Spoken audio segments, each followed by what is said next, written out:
বাঙালিদের ডেলিকেসি হলো এই পোস্ত, কিন্তু বর্তমানে দাঁড়িয়ে যেটা দেখা যাচ্ছে যে পোস্তর দাম আকাশ ছুঁই প্রায় 2000 টাকা কিলো।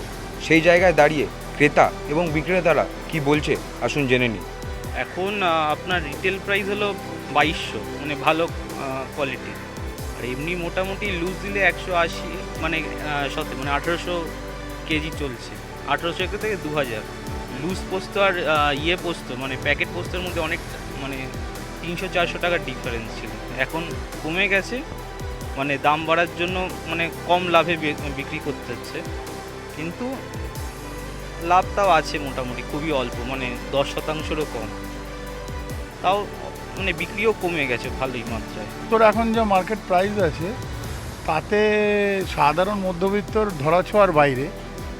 আর পোস্ত খাওয়াটা এখন মোটামুটি বলতে পারেন ওই বিলাসিতার পর্যায়ে পৌঁছে গেছে। মানে 2000 টাকা করে যদি কেজি হয়, তাহলে আমার তো মনে হয় না কোনো সাধারণ মধ্যবিত্ত পরিবারের লোক পোস্ত কিনে খেতে পারবে, বা পোস্তটা এখন ওই স্বপ্নের দেশে চলে গেছে। তো মোটামুটি যারা খাওয়ার তারা ধরে নিন মাসে হয়তো কিছু লোক 10 দিন কি 15 দিন খেত, সেটা এখন কমিয়ে 5 দিনে করে দিয়েছে কি 4 দিনে করে দিয়েছে। হ্যাঁ, ভালো পোস্ত 1350 টাকা কেনা ছিল, 1500 টাকার মতন বেচতাম, মানে 150 টাকা সহ। আর এখন সেই লুজ পোস্তের দাম দাঁড়িয়ে গেছে আপনার ধরুন 200 টাকা বা 195 টাকা। 150 টাকা বা 145 টাকা সহ যেভাবে পোস্তটা বিক্রি যে হারে চলছিল যারা খাচ্ছিল, হ্যাঁ 200 টাকা পোস্তটা মানে অনেকটাই হাই। সেই তুলনায় পোস্তটা একটু সেলটা অনেকটা ডাউন হয়ে গেছে। পোস্ত কিনছি বলতে আগে আমরা যে পরিমাণে মানে মানে হয়তো একটা মাল বানাতে যে 100 গ্রাম পোস্ত লাগতো, এখন সে জায়গায় হাফ নিতে হচ্ছে, দিয়ে তারপর অন্য এবারে কিশমিশ কিংবা কাজু ফাজু দিয়ে সেগুলো পেস্ট করে অন্য আইটেম করতে হচ্ছে, মানে পোস্তের পরিমাণটা কমিয়ে দিতে হচ্ছে দাম মেটানোর মতে। তার কারণে আমরা তো খাবার দাম বাড়াতে পারছি না।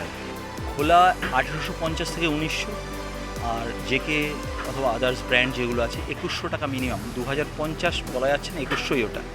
যে 200 গ্রাম নিত সে 100 গ্রাম নিচ্ছে। বলছে পোস্ত খেতে হবে এমন তো কোনো মানে নেই। তার সাবস্টিটিউট অন্যান্য জিনিসগুলো, সাদা তিল, তারপরে আপনার চাল মগজ, এগুলোর দাম বেড়েছে, বিক্রিও বেড়েছে। এবার দাম কম, পোস্তর সাথে মিশিয়ে এটা ইউজ করছে। তো খাওয়াটা তো এখন বিলাসিতা, সেই জন্য আমরা অবশ্যই কম করে, মানে কম পরিমাণ করে খাচ্ছি আর কি।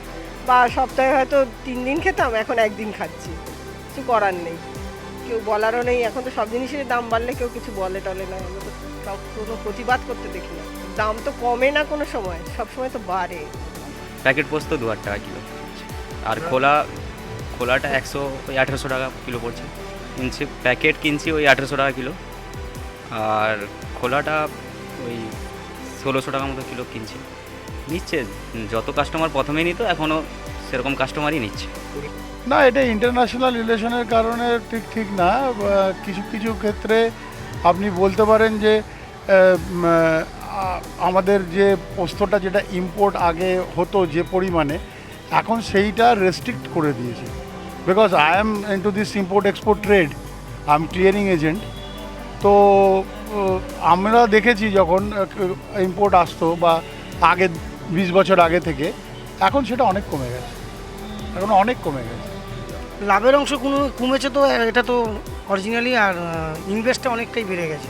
যে পোস্তটা 1300 টাকা 1350 টাকা কিনতাম, সেই পোস্তটা 1800 টাকার উপরে কেনা পড়ছে। মানে লাভ অংশ কমেছে, সেলও কমেছে, প্লাস ইনভেস্টটাও আমাদের অনেকটা বেড়ে গেছে। মানে কিলোতে ধরে রাখুন আপনার 500-700 টাকা ইনভেস্টটা বেড়ে গেছে। কিন্তু কাস্টমার এত দাম বাড়ালে তো কাস্টমারের পক্ষে তো অসম্ভব কেনা। আর আমরাও সেভাবে স্টক করতে কিছু পাচ্ছি না। যেটা 2 কিলো কিনতাম সেখানে 500-700 করে 1 কিলো করে ম্যাক্সিমাম কিনছি। ইনভেস্টটা অনেকটা হয়ে যাচ্ছে না। এক ধাপে কেন, প্রায় প্রত্যেক সপ্তাহে কিছু না কিছু বেড়ে চলেছে। গেল সপ্তাহে যা কিনেছি এই সপ্তাহে আবার কেজিতে 50 টাকা 60 টাকা এভাবে বেড়ে চলেছে প্রত্যেক সপ্তাহে। তুর্কি থেকে পোস্ত আসছে, তুর্কি থেকে ইন্ডিয়ার কোনো এক ঝামেলা চলছে, মৌখিক ঝামেলা। সেই কারণে পোস্তর দামটা ওদের ওখান থেকে আসছে না, আমাদের ইন্ডিয়াতে অত পোস্ত উৎপন্ন হয় না, এই জন্য দাম বাড়ছে। মধ্যবিত্ত বাঙালিদের জন্য এখন পোস্ত কেনা একটি স্বপ্ন হয়ে দাঁড়িয়েছে, কারণ দেখা যাচ্ছে ক্রেতারা পোস্তর কেনা সেই পরিমাণটি কমিয়ে দিয়ে ফেলেছে। অন্যদিকে বিক্রেতারা পোস্ত বিক্রি করতে পারছে না, কারণ কি পোস্তর যে দাম, সেই দাম আকাশ ছুঁই। ক্যামেরায় রানাকুণ্ডুর সাথে দেবপম পাল, দেখতে থাকুন এস নিউজ।